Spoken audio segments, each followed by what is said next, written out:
Տրամփը չի գալու կամ Վենսը այստեղ ասի մենք ուզում ենք Ռուսաստանին հեռացնել։ Դիվանագիտությունը այդպես չի, բայց իհարկե եկեք հիշենք, որ 2022 թվականին Դուբայում Հայաստանը Ռոսատոմի հետ էր ստորագրել նմանատիպ հռչակագիր, որը վերաբերում էր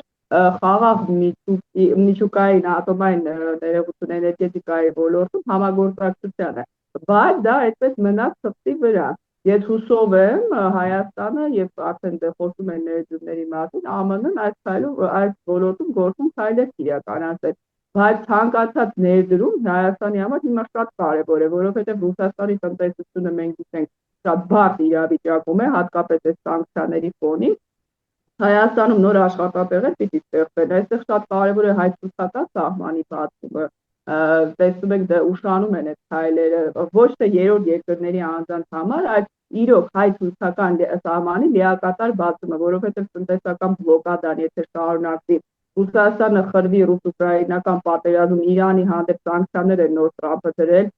դա էլ կիրառվի, մենք շատ բարդ իրավիճակում ենք լինելու, այնպես որ ես ողջունում եմ ամերիկյան ցանկացած գործունեություն, ներդրում, իհարկե Հայաստանի օրենսդրության սահմաններում, բայց մենք գիտենք, որ Միացյալ Նահանգները միշտ էլ գործում է օրենքներին համապատասխան, դա Ռուսաստանն չի, որ կան այդտեղ որևէ ներդրում չանեն երկաթուղում, այդտեղ ներողություն ողբերգական իրավիճակ լինի, նույնիսկ ամոթ է նշել, բայց մի բան էլ պահանջեն